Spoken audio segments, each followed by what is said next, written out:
حقیقی مسیحیت کیا ہے؟ اس موضوع پر سلسلہ وار مطالعہ جاری ہے۔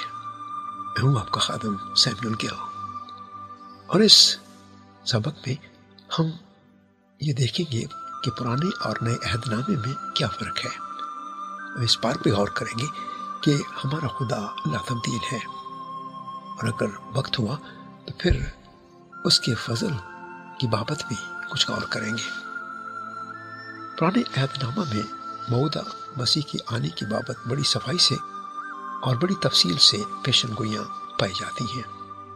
المسیح کی پیدائش سے لے کر ان کے مرنے اور جی اٹھنے تک تمام پیشن گوئیاں پوری تکمیل پائیں۔ مسیح خداوند آئے ان تمام پیشن گوئیوں کے مطابق جو ان کی بابت صدیوں پہلے کلام مقدس میں لکھی گئی تھی۔ نئے عہد نامے میں خدا کے انسان کے ساتھ سلوک میں نمایاں فرق پاتے ہیں، یا اس لیے نہیں کہ خدا تبدیل ہو گیا، یہ ناممکن ہے۔ ہمارا خدا لا تبدیل ہے۔ عہد عتیق کی آخری کتاب میں رب الفاظ کا فرمان ہے کہ میں خداوند لا تبدیل ہوں۔ اب ہمیں اس بات پر غور کرنا ہے کہ المسیح کی آمد کے بعد خدا کے انسان کے ساتھ فرق سلوک کی بنیاد کیا ہے۔ ہم دیکھیں گے کہ اس بنیاد کا کلام مقدس میں ذکر کیسے ہے۔ ہماری بات چیت کی بنیاد کلام مقدس ہوگی۔ غور سے سنیے، کیونکہ اس کی سمجھ بوجھ سے آپ کو بہت سی برکات ملیں گی۔ اب چونکہ تمام نبوتی کلام کے مطابق خدا یسوع مسیح آ چکے ہیں، اس لیے یہ گمان کرنا کہ نئے اور پرانے عہد نامہ میں فرق صرف ایک کوڑا کاغذ ہی ہے، حقیقت نہیں۔ خداوند کی آمد پر آسمانی لشکر کی ایک گروہ خدا کی حمد کرتی اور یہ کہتی ہوئی ظاہر ہوئی، عالم بالا پر خدا کی تمجید ہو، اور زمین پر ان آدمیوں میں جن سے وہ راضی ہے صلح۔ لوکا کی انجیل اس کا 2 باب اس کی 14ویں آیت۔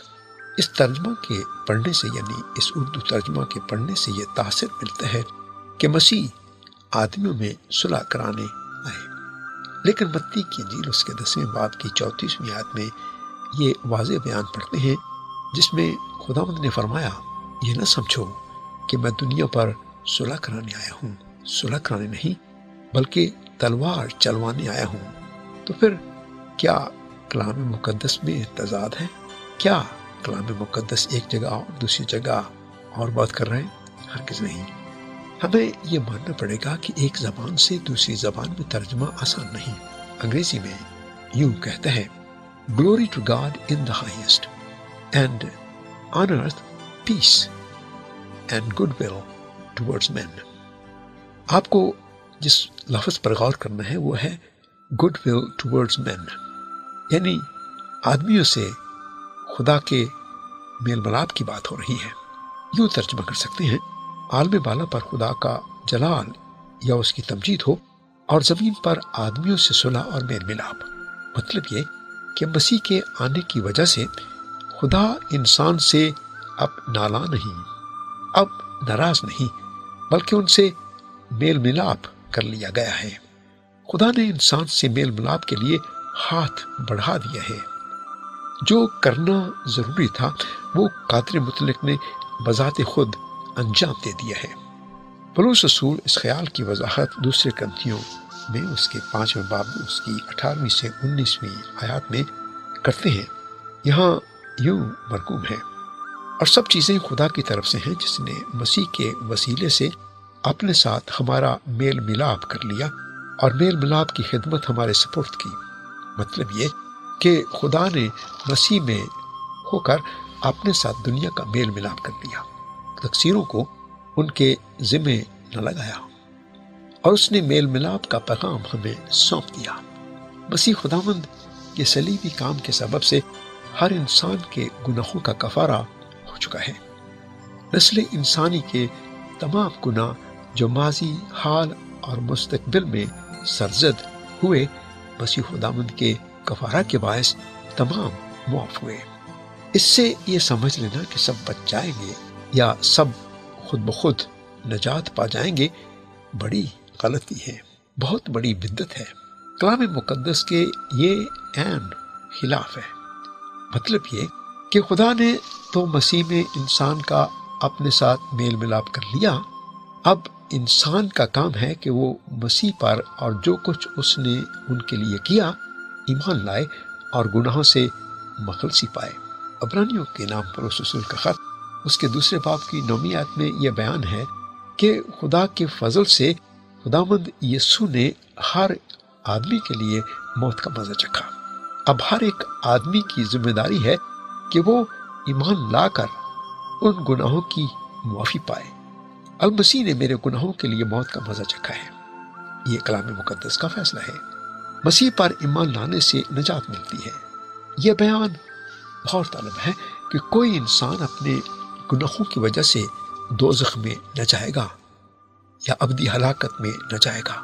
ہر انسان کے دوزخ میں جانے کا ایک ہی سبب ہوگا، اور وہ یہ کہ اس نے مسیح کو رد کر دیا یا اس کام کو رد کر دیا جو مسیح نے اس کے لیے صلیب پر انجام دیا۔ یا تو کوئی اس پر ایمان لاتا ہے یا اس کو رد کرتا ہے۔ اس خیال کو یوحنا رسول یوں بیان کرتے ہیں، اور وہی یعنی خدا یسوع مسیح ہمارے گناہوں کا کفارہ ہے، اور نہ صرف ہمارے ہی گناہوں کا بلکہ تمام دنیا کے گناہوں کا بھی۔ پہلا یوحنا کا عام خط اس کا 2 باب اس کی 2 آیت۔ جی ہاں، تمام دنیا کے گناہوں کا کفارہ ہو چکا ہے۔ کیا اس سے یہ مراد ہے کہ تمام دنیا بچ گئی یا بچ جائے گی؟ پہلے بھی اس کا ذکر کر چکے ہیں۔ جی نہیں، بچنے یا نجات پانے کے لیے مسیح پر ایمان لانا آج بس لازم ہے، ضروری ہے۔ جیسے ہم رومیوں اس کے 10 باب کی 9 آیت میں پڑھتے ہیں کہ اگر تو اپنی زبان سے یسوع کے خداوند ہونے کا اقرار کرے اور اپنے دل سے ایمان لائے کہ خدا نے اسے مردوں میں سے جلایا تو نجات پائے گا، کیونکہ راست بازی کے لیے ایمان لانا دل سے ہوتا ہے اور نجات کے لیے اقرار منہ سے کیا جاتا ہے۔ خدا محبت ہے، اس کی محبت کو ہم رومیوں 5:13 میں دیکھتے ہیں۔ لکھا ہے کہ شریعت کے دیے جانے تک دنیا میں گناہ تو تھا، مگر جہاں شریعت نہیں وہاں گناہ منسوب نہیں ہوتا۔ بغور دیکھیں تو معلوم ہوگا کہ آدم کے نافرمانی کے بعد بھی خدا اس کے ساتھ ملتا اور گفتگو کرتا ہے۔ پیدائش کی کتاب اس کے 3 باب کی 21 آیت میں لکھا ہے کہ خدا نے آدم اور اس کی بیوی کے واسطے چمڑے کے کرتے بنا کر ان کو پہنائے۔ مگر کوئی کہہ سکتا ہے کہ پھر خدا نے انہیں باغ عدن سے کیوں نکال دیا؟ خدا نے اپنی محبت کے باعث انہیں عدن سے خارج کر دیا۔ ان کے نکالے جانے کا سبب ان الفاظ میں پڑھتے ہیں، اور خدا نے کہا، دیکھو انسان نیک و بد کی پہچان میں ہم میں سے ایک کی مانند ہو گیا۔ اب کہیں ایسا نہ ہو کہ وہ اپنا ہاتھ بڑھائے اور حیات کے درخت سے بھی کچھ لے کر کھائے اور ہمیشہ جیتا رہے۔ اس لیے خدا نے اسے باغ عدن سے باہر کر دیا۔ پیدائش کی کتاب اس کے 3 باب کی 22 اور 23 آیت۔ یہ انسان کے حق میں کیوں کر بھلا ہو سکتا تھا کہ وہ اس نافرمانی کے ساتھ جو اس سے سرزد ہوئی ابدالآباد جیتا رہے؟ اگر وہ ابدالآباد جیتا رہتا ہے تو اس نافرمانی کے اس نتیجہ کے طور پر جیتا رہے گا جو اس سے ہوئی، یعنی وہ گناہ کی حالت میں ابدالآباد جیتا رہے گا۔ اور یہ کہاں کا بھلا ہے، یہ کہاں کی خوبی ہے، اور انسان یقیناً یہ پسند نہیں کرے گا۔ اب انسان اس آس پر جی سکتا تھا کہ اپنے مقررہ وقت پر موعودہ مسیح آئے گا، اس کے گناہ کا کفارہ دے گا تاکہ وہ ابدی زندگی میں داخل ہو سکے۔ خدا نہیں چاہتا تھا کہ انسان گناہ آلود بدن میں ابد تک جیتا رہے۔ خیال کریں کہ کیا کوئی اپاہج ابدی طور پر جینے کی تمنا کرے گا؟ بہتر ہے کہ وہ مر کر گناہ کے بدن سے آزاد ہو۔ خداوند نے قائن کا گناہ بھی اس کے ذمہ نہ لگایا، کیونکہ جہاں شریعت نہیں وہاں گناہ منسوب نہیں ہوتا۔ خدا قائن سے جدا نہ ہوا۔ لکھا ہے کہ قائن خداوند کے حضور سے نکل گیا۔ پیدائش کی کتاب اس کا 4 باب اس کی 16ویں آیت۔ شریعت کے دیے جانے سے پہلے انسان خدا سے جدائی کا فیصلہ کرتا ہے۔ خدا اس کی تقصیروں کو اس کے ذمہ نہیں لگاتا۔ مثلا یہ 2 مثالیں دیکھتے ہیں۔ شریعت میں لکھا ہے کہ تو اپنی سالی سے بیع کر کے اسے اپنی بیوی کی سوکن نہ بنانا، تاکہ دوسری کے جیتے جی اس کے بدن کو بھی بے پردہ کرے۔ احبار کی کتاب اس کا 18واں باب اس کی 18ویں آیت۔ یعقوب نے یہی کیا، مگر وہ شریعت کے آنے سے پہلے تھا، اس لیے اس کا گناہ منسوب نہیں ہوتا۔ یعنی اس نے لیا سے شادی کی اور راحیل کے ساتھ بھی شادی کی جو اس کی سالی تھی۔ باپ ابراہیم کی بیوی سارا اس کے باپ کی بیٹی تھی، اگرچہ اس کی ماں کی بیٹی نہیں تھی۔ پیدائش کی کتاب اس کے 20ویں باب کی 12ویں آیت۔ اب شریعت میں لکھا تھا کہ تو اپنی بہن کے بدن کو، چاہے وہ تیرے باپ کی بیٹی ہو چاہے ماں کی، اور خواہ وہ گھر میں پیدا ہوئی ہو خواہ اور کہیں، بے پردہ نہ کرنا، یعنی اس سے بیع نہ کرنا، اور باپ ابراہیم کو اس کی سزا نہیں ملتی۔ تاریخ ہمیں بتاتی ہے کہ لوگوں نے کس طرح خدا کے اس سلوک کا ناجائز فائدہ اٹھایا۔ اس کی ایک مثال ہم پیدائش اس کے 4 باب کی 23ویں سے لے کر 24ویں آیت میں پاتے ہیں۔ لکھا ہے، اور لمک نے اپنی بیویوں سے کہا، اے ادا اور ضلع میری بات سنو، اے لمک کی بیویوں میرے سخن پر کان لگاؤ۔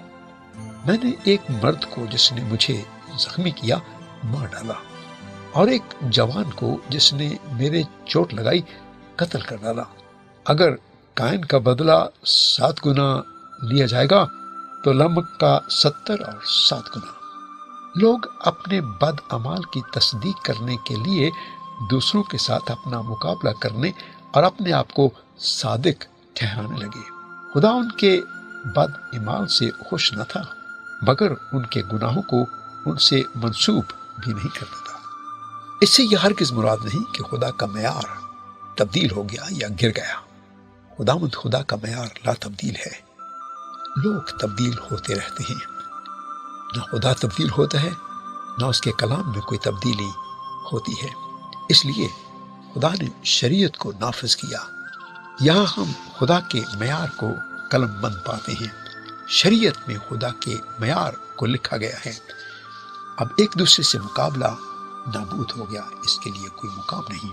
شریعت کے ذریعے خداوند نے ظاہر کیا کہ گناہ کس قدر جان لیوا ہے، لوگ کس قدر سزا کے لائق ہیں۔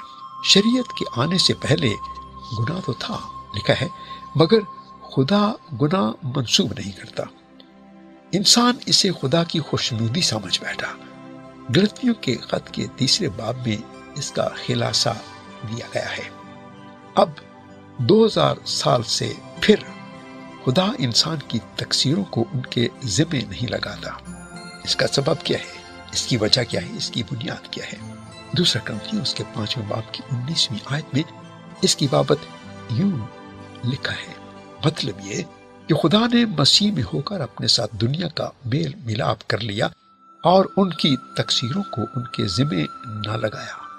جہاں تک خدا کا تعلق ہے، اس نے مسیح میں ہو کر انسان سے میل ملاپ کر لیا ہے۔ اب انسان کے لیے موقع ہے کہ وہ خدا کے منصوبہ کو قبول کرے، یعنی خداوند یسوع مسیح پر ایمان لائے اور بچ جائے۔ جب سے مسیح خداوند ہوا، انسان کے گناہوں کا مکمل کفارہ ہوا۔ شریعت کے تحت لوگ ایسے انتظام کے تحت رہ رہے تھے جو وقتی یا معمولی تھا، یا کلام مقدس کے مطابق کہہ سکتے ہیں کہ سایہ تھا آنے والی چیزوں کا، یسوع مسیح کی آمد کا، کلیسیا کا، نئے عہد کا۔ مسیح میں انسان کے ملاپ کا الہی منصوبہ مستقل اور ابدی ہے۔ کیا اس سے گناہ کی اجازت مل گئی؟ ہرگز نہیں۔ جو اس نجات کا تجربہ کرتے ہیں انہیں گناہ پر غلبے کی قوت عطا ہوتی ہے، زور ملتا ہے۔ وہ گناہ کی غلامی سے چھوٹ کر خدا کی بادشاہی میں داخل ہو جاتے ہیں۔ روح القدس ان کے اندر سکونت پذیر ہو جاتا ہے، اور وہی ہے جو جسم کے کاموں کو نیست و نابود کر سکتا ہے۔ شریعت کو نہ تو کوئی کبھی پورا کر سکا اور نہ ہی کر سکے گا۔ خدا یسوع مسیح نسل انسان کا نمائندہ بنا، نسل انسانی کی خاطر آیا اور شریعت کے تقاضا کو پورا کیا۔ اس لیے وہ ہر انسان کی مخلصی کے لیے گناہ کا کفارہ ہو سکتا ہے۔ شریعت صرف گناہ کی پہچان دیتی ہے، گناہ سے مخلصی نہیں دے سکتی۔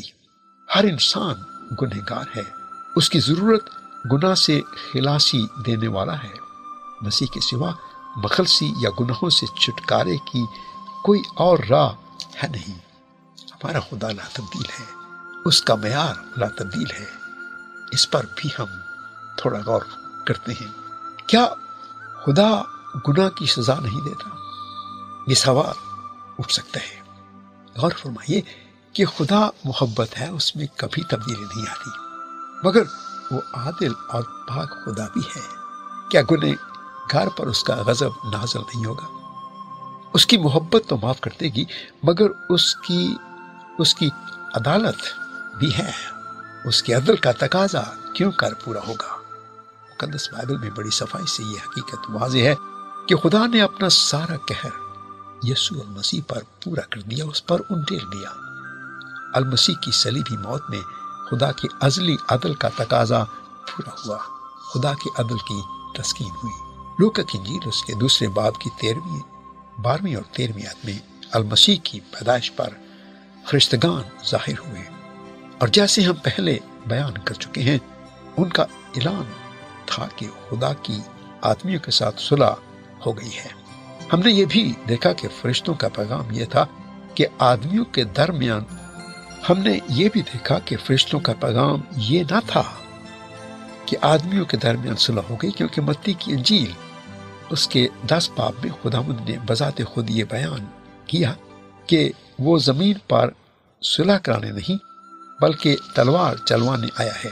متی کی انجیل اس کا 10واں باب اس کی 34ویں آیت۔ آدمیوں کے بیچ اس وقت تک صلح و سلامتی نہ ہوگی جب تک سلامتی کا شہزادہ اس دھرتی پر اپنی حکومت قائم نہ کرے گا، اور جس کے قیام کا وقت بہت قریب ہے، اس کی آمد قریب ہے۔ کامل سلامتی اور آدمیوں میں صلح خداوند کی آمد ثانی پر ہی ہوگی۔ اصلی زمان میں فرشتوں کا پیغام واضح تھا کہ خدا نے آدمیوں سے صلح کر لی ہے۔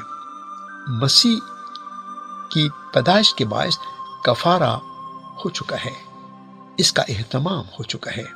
اب کچھ حضرات کو تو یہ بھی معلوم نہیں کہ خدا انسان سے خفا تھا اور جنگ کا سا سماں تھا، لیکن تاریخ ہمیں بتاتی ہے کہ خدا نے گناہ کے خلاف اعلان جنگ کیا۔ چند مثالیں ملاحظہ فرمائیے۔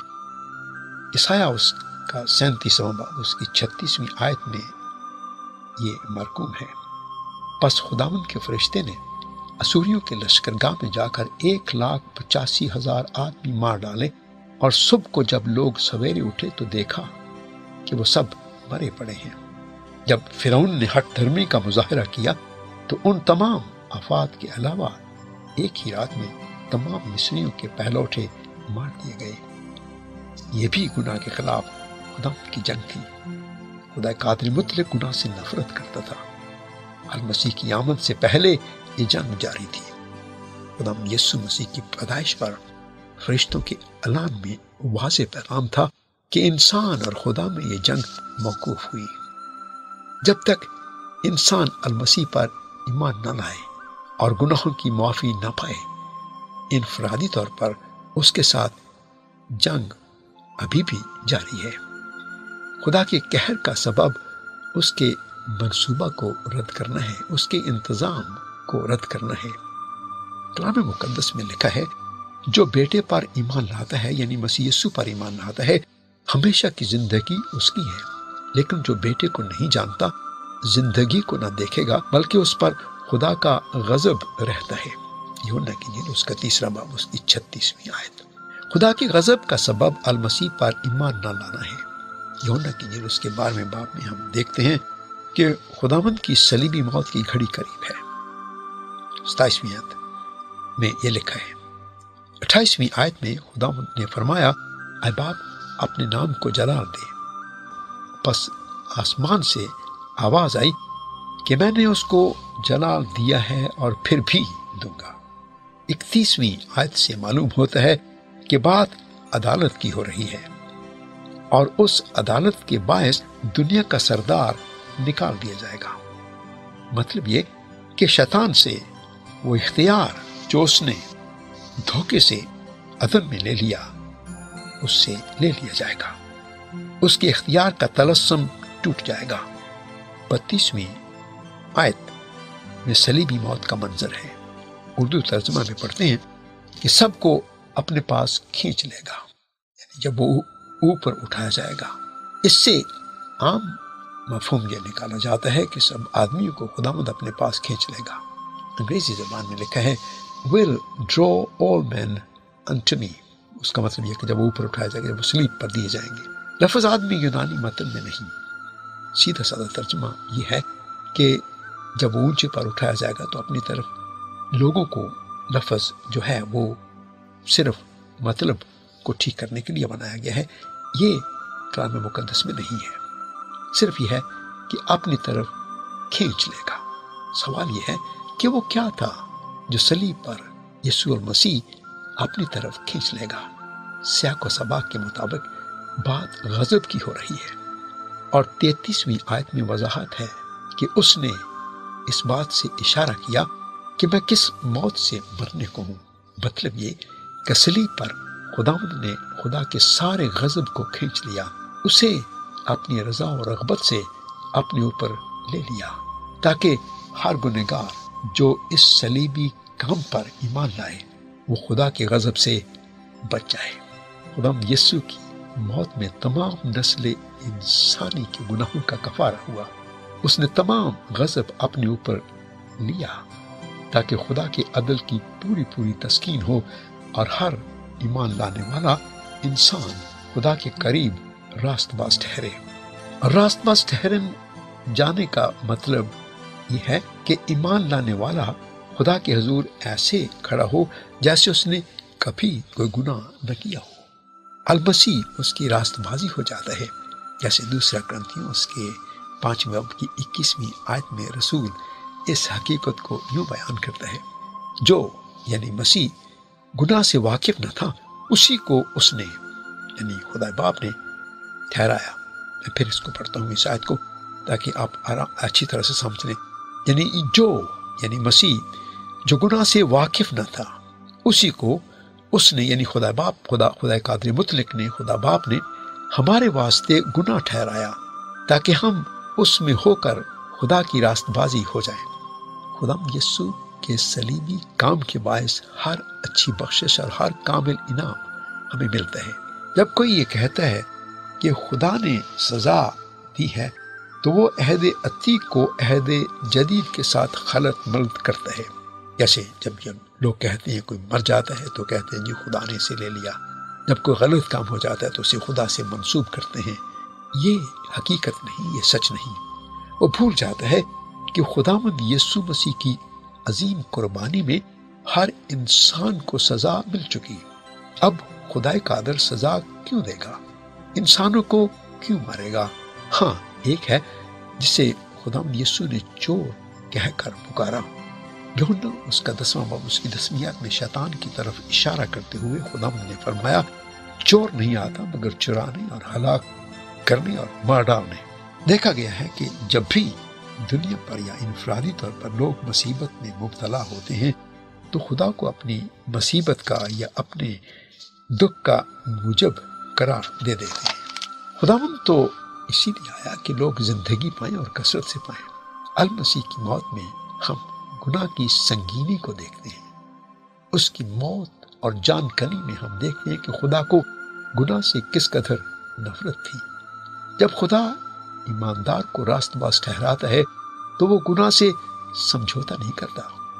راست باز ٹھہرانے کی بنیاد المسیح کی عظیم قربانی ہے، جس کی اہمیت سے لوگ بے بہرہ ہیں۔ وہ اس حقیقت سے ناآشنا ہیں کہ خدا نے مسیح میں ہو کر اپنے ساتھ دنیا کا میل ملاپ کر لیا اور ان کی تقصیروں کو ان کے ذمہ نہ لگایا۔ خدا یسوع نے نسل انسانی کا ہر گناہ اپنے اوپر لے لیا۔ عبرانیوں اس کا 2 باب اس کی 9ویں آیت، اس کے ساتھ ہی پہلا یوحنا اس کا 2 باب اس کی 2 آیت، اس کی واضح مثالیں ہیں۔ آپ ان کو خود پڑھ سکتے ہیں۔ اب میرا کام اور آپ کا کام یہ ہے کہ اس عظیم قربانی کو اپنے لیے لے لیں، اس پر ایمان لے آئیں۔ اس پر ایمان لاؤں یہ میرا کام ہے اور بچ جاؤں۔ عیسیٰ نبی المسیح کی قربانی اور اس کی جان کنی کی تصویر یوں دکھاتے ہیں۔ کوئی 750 برس مسیح کی آمد سے پہلے وہ نبوت کرتے ہیں اور کہتے ہیں، دیکھو میرا خادم اقبال مند ہوگا، وہ اعلیٰ اور برتر اور نہایت بلند ہوگا، جس طرح وہ تیرے تجھ کو دیکھ کر دنگ ہو گئے۔ اس کا چہرہ ہر بشر سے زائد اور اس کا جسم بنی آدم سے زیادہ بگڑ گیا تھا۔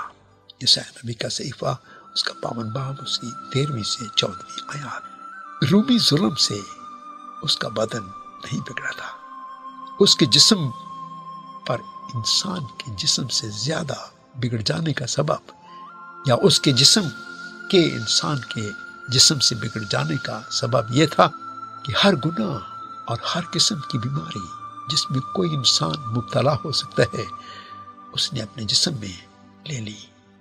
یہ سب تھا جو اس نے میرے لیے کیا، یہی سبب تھا اس کے جسم کے بگڑ جانے کا۔ اس کا چہرہ اس قدر مسخ ہوا کہ پہچاننا مشکل تھا۔ یہ سزا اس نے نسل انسانی کے لیے اٹھائی، میرے لیے اٹھائی، آپ کے لیے اٹھائی۔ یہ مار اس نے میرے اور آپ کے لیے کھائی۔ ہر بیماری جس کا انسان تصور کر سکتا ہے اس کے پاک بدن میں داخل ہو گئی۔ عیسیٰ نبی مزید نبوت کرتے ہیں، تو اب ہی اس نے ہماری مشقتیں اٹھا لی، جس کا مطلب ہے بیماریاں اٹھا لی، اور ہمارے غموں کو برداشت کیا، یعنی اپنے اوپر لے لیا، اور ہم نے اسے خدا کا مارا کوٹا اور ستایا ہوا سمجھا، حالانکہ وہ ہماری خطاؤں کے سبب سے گھائل کیا گیا اور ہماری بد کرداری کے باعث کچلا گیا۔ ہماری ہی سلامتی کے لیے اس پر سیاست ہوئی تاکہ اس کے مار کھانے سے ہم شفا پائیں۔ عیسیٰ نبی کا صحیفہ اس کا 53 باب اس کی 4 سے 5 آیات۔ خداوند یسوع کو صلیب پر خدا سے جدائی برداشت کرنی پڑی تاکہ آپ کا خدا سے میل ملاپ ہو جائے، آپ اس کے منظور نظر ہو جائیں۔ آج خدا آپ کو مسیح کی عظیم قربانی کی بنا پر قبول کرتا ہے۔ یہ خوشخبری ہے، یہ خدا کا انسان کی مخلصی کے لیے انتظام ہے، اور مسیح کو نہ ماننا گویا خدا کے منصوبہ کو رد کرنا ہے۔ اسی سے لوگ اپنی ہلاکت میں جائیں گے۔ آج ہمیں فضل میسر ہے۔ اس لفظ فضل کی بابت ہم دیکھتے ہیں، فضل خوشخبری کی قوت ہے۔ فضل سے مراد وہ مہربانی ہے جس کے آپ حقدار نہیں ہیں، یعنی خدا کی شفقت، مہربانی اور کرم کے حصول کے لیے آپ نے کچھ نہیں کیا، اس کی پوری قیمت خدا نے چکائی ہے۔ خدا محبت ہے مگر خدا عادل بھی ہے میرے بھائی۔ خوشخبری یہ ہے کہ اپنی محبت دکھانے اور اپنی عدل کی تسکین کرنے کے لیے خدا اپنے بیٹے کو آپ کے گناہوں کے کفارے کے طور پر دیتا ہے۔ المسیح آپ کی ساری سزا اپنے اوپر لیے ہوئے خدا کے عدل کی تسکین کرتا ہے۔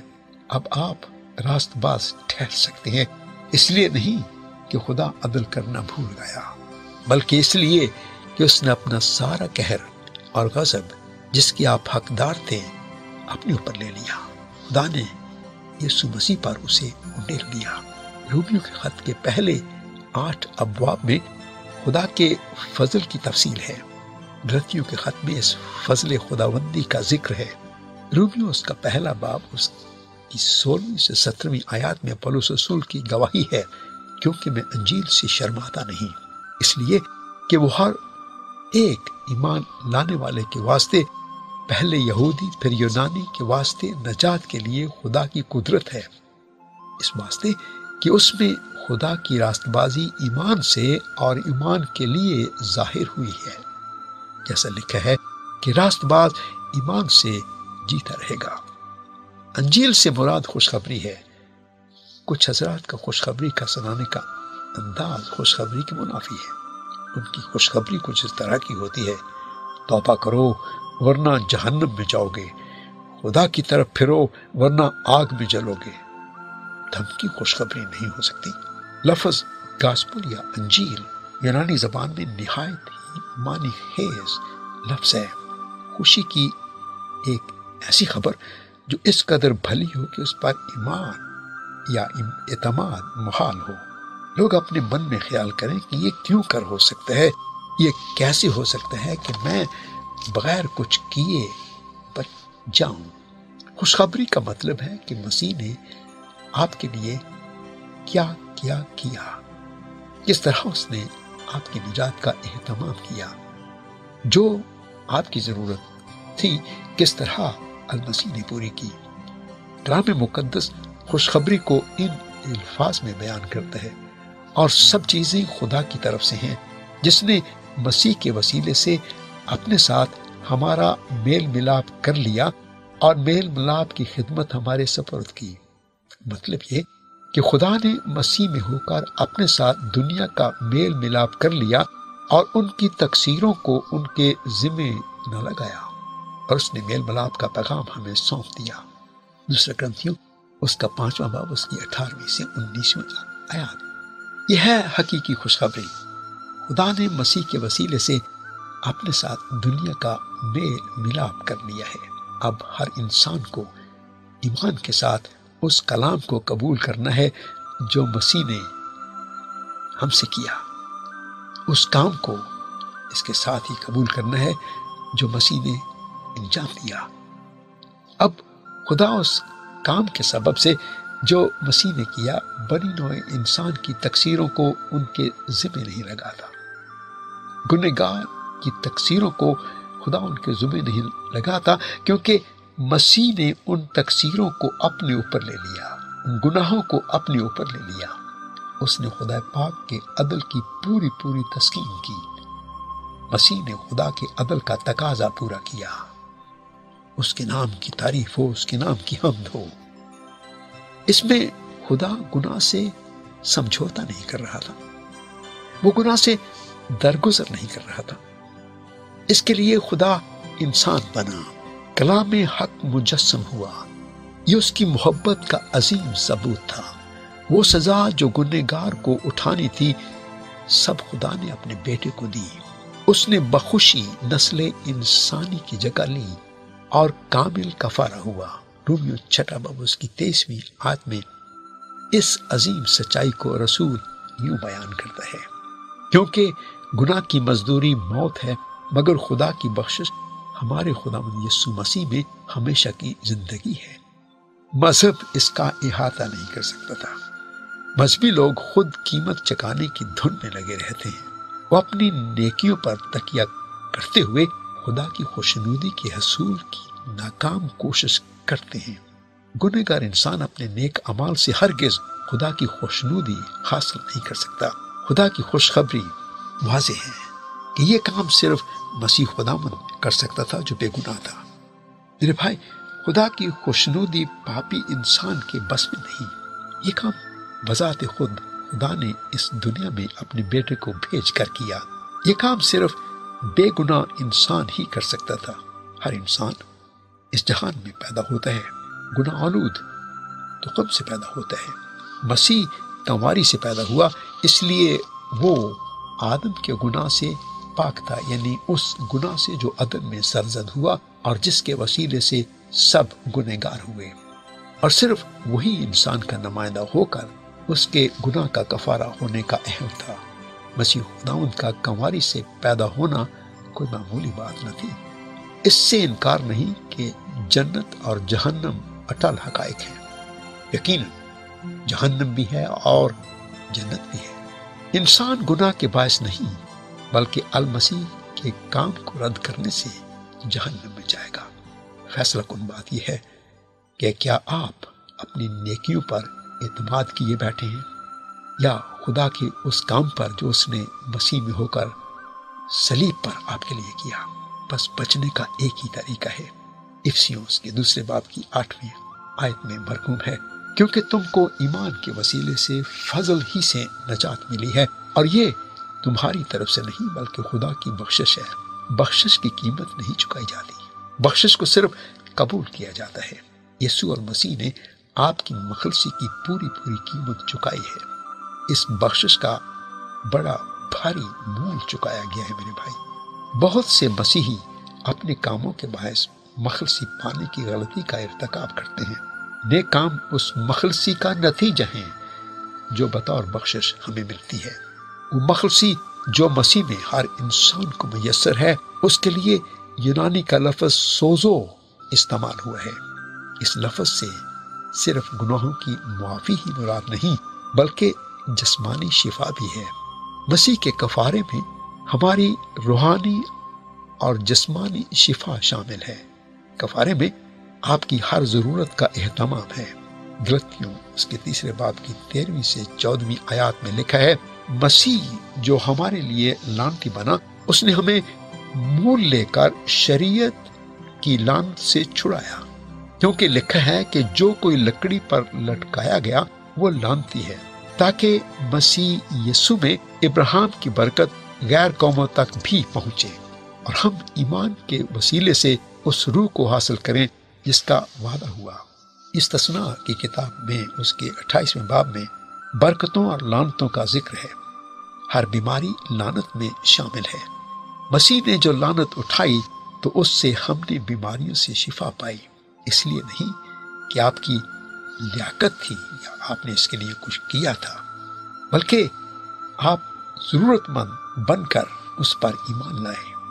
اس میں آپ کی کارکردگی نہیں بلکہ یسوع المسیح کی کارکردگی ہے۔ آپ کو صرف اس ساری برکات کو قبول کرنا ہے جس کی بھاری قیمت خداوند یسوع مسیح نے چکا دی ہے۔ مذہب خوف دلا کر لوگوں کو خدا کے تابع کرنے کا جتن کرتا ہے۔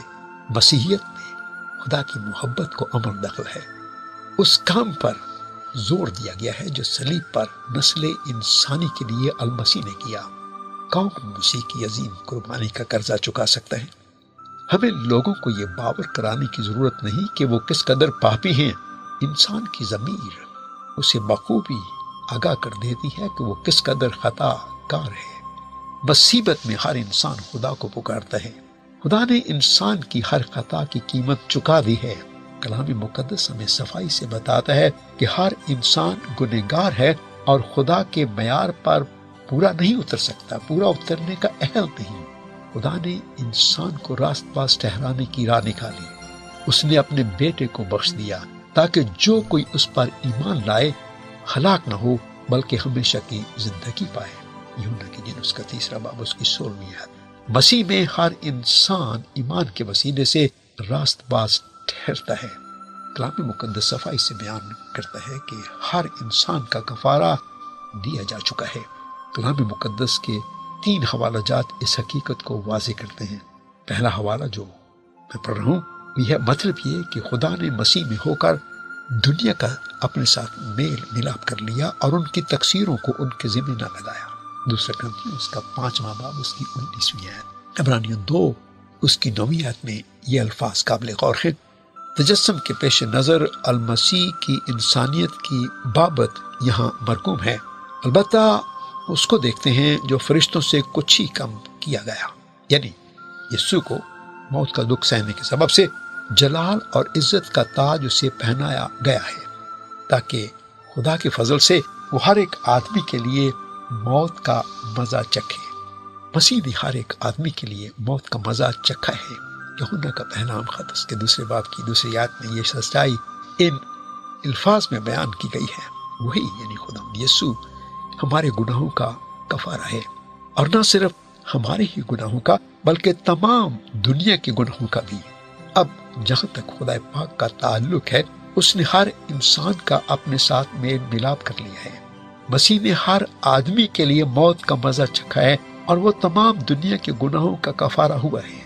اب کوئی سوال کر سکتا ہے کہ کیا سب نجات پا جائیں گے؟ جیسے ہم نے پہلے بیان کیا یہ ناممکن ہے۔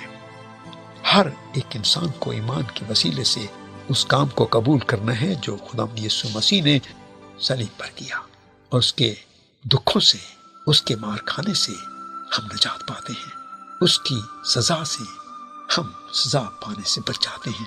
ہر انسان کو شخصی طور پر المسیح کو اپنا خداوند اور منجی قبول کرنا ہے۔ ہر شخص کو نجات پانے کے لیے خداوند یسوع مسیح کا اقرار کرنا ہے، یعنی یسوع کے خداوند ہونے کا اقرار کرنا ہے اور اپنے دل سے ایمان لانا ہے کہ خدا نے اسے مردوں میں سے جلایا۔ رومیو کے نام پولس رسول کا خط 10واں باب اس کی 9ویں آیت۔ رسول اس کی وضاحت کرتے ہوئے 11ویں سے 13ویں آیت میں لکھتے ہیں، کیونکہ راست بازی کے لیے ایمان لانا دل سے ہوتا ہے اور نجات کے لیے اقرار منہ سے کیا جاتا ہے۔ چنانچہ کتاب مقدس یہ کہتی ہے کہ جو کوئی اس پر ایمان لائے گا وہ شرمندہ نہ ہوگا، کیونکہ یہودی اور یونانی میں کچھ فرق نہیں، اس لیے کہ وہی سب کا خداوند ہے اور اپنے سب دعا کرنے والوں کے لیے فیاض ہے، کیونکہ جو کوئی خدا کا نام لے گا نجات پائے گا۔ آج کچھ حضرات المسیح کے حضور گھٹنا ٹیکنے سے انکار کر سکتے ہیں، لیکن وہ وقت دور نہیں کہ یسوع کے نام پر ہر ایک گھٹنا ٹکے گا، خواہ آسمانیوں کا ہو خواہ زمینیوں کا، خواہ ان کا جو زمین کے نیچے ہیں، اور خدا باپ کے جلال کے لیے ہر ایک زبان اقرار کرے گی کہ یسوع مسیح خداوند ہے۔ فلپیوں اس کا 2 باب اس کی 10 سے 11 آیات۔ زندگی پانے کے لیے اس جہان میں المسیح کے خداوند ہونے کا اقرار کرنا لازم ہے۔ گنہگار انسان کی مخلصی کا مکمل اہتمام ہو چکا ہے۔ ہر انسان بچنے کے لیے المسیح پر اور اس کے صلیبی کام پر ایمان لانا ہے۔ ایمان سے ہر انسان اس کام سے جو مسیح خداوند نے کیا مستفیض ہوتا ہے۔ جو خدا نے مسیح میں ہو کر کام کیا اسے قبول کرنا ہے۔ خداوند یسوع میں مسیح میں ہو کر ہی ہم راست باز ٹھہرائے جاتے ہیں۔ مطلب یہ کہ آپ کو شفا مل چکی ہے، آپ کے گناہوں کی معافی ہو چکی ہے، بس آپ کو ایمان کے ذریعے سے اس کام کو قبول کرنا اور زندگی پانا ہے۔ آپ خدا کو کچھ کرنے کے لیے نہیں کہہ سکتے، اس نے اس کا پہلے ہی سے اہتمام کر دیا ہے۔ اس نے پہلے ہی سے سب کچھ جو آپ کے گناہوں کی معافی اور آپ کے جسم کے شفا کے لیے درکار تھا کر دیا ہے۔ کلام مقدس میں یہ سندر الفاظ قابل غور ہیں، کیونکہ خدا کا وہ فضل ظاہر ہوا ہے جو سب آدمیوں کی نجات کا باعث ہے۔ تیتس اس کا 2 باب اس کی 11ویں آیت۔ ایمان کا ہاتھ بڑھائیے اور ان تمام برکات کو لے لیجئے جن کا پورا اہتمام ہو چکا ہے۔ خدا ہر انسان کو اپنے ابدی آرام میں داخل ہونے کی دعوت دیتا ہے۔ اس دعوت کو ایمان اور شکر گزار دل سے قبول کرنا انسان کا کام ہے۔ زندگی میں نشیب و فراز آتے ہیں، کبھی بیماری کی صورت میں اور کبھی کسی مسئلہ کی صورت میں۔ کچھ پہاڑ کھڑے ہو جاتے ہیں۔